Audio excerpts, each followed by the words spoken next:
And I'm back. Did you miss me? Sure. Okay. Sorry it took so long. The station went into night mode, so that held me up about 10 minutes. Our particular time jaunt is draining way more power than expected.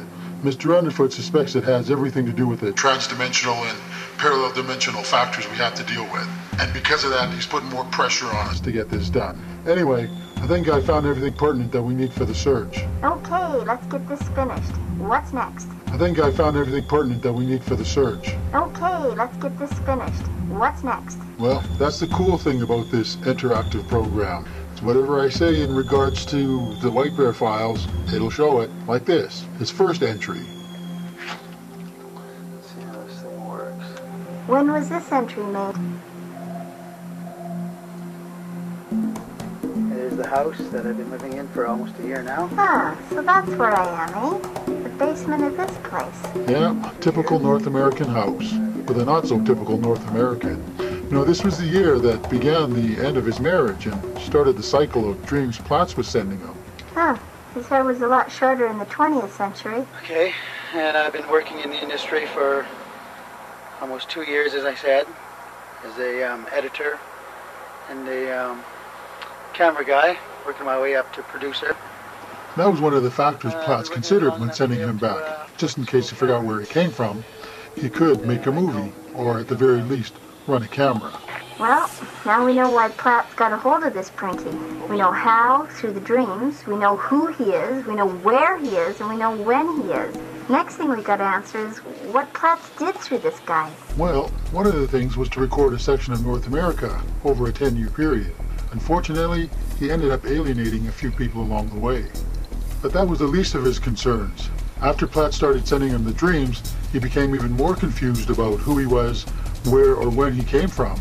So he started to record a video diary, for a number of reasons. For sanity's sake, but the main reason being, Hey, Pagan Felix. was for his landlords, Peg and Felix. Probably to explain his disappearance. Anyway, here's his very first entry that'll help lead us to where we're going. Date and time. I've been getting these really weird dreams. They're matching the pictures in my head during the day. From the future. Send a message home.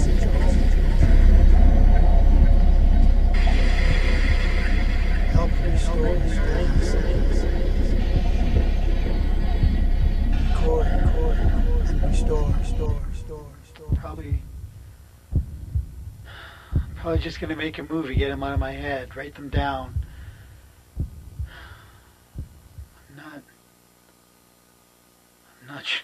I'm not sure what to make of them. And so he did.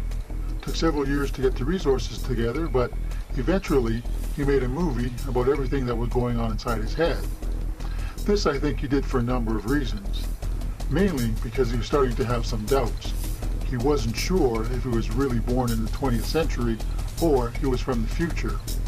So what he did with this movie is he hid a message inside of it. I believe that he hoped the movie would survive into the future, that at some point somebody would see it, get the message, and get in contact with him. Obviously it worked. What was the name of the movie? Messenger. Well, that's not too obvious. Was the movie any good? Well, it wasn't bad for a collage of ideas.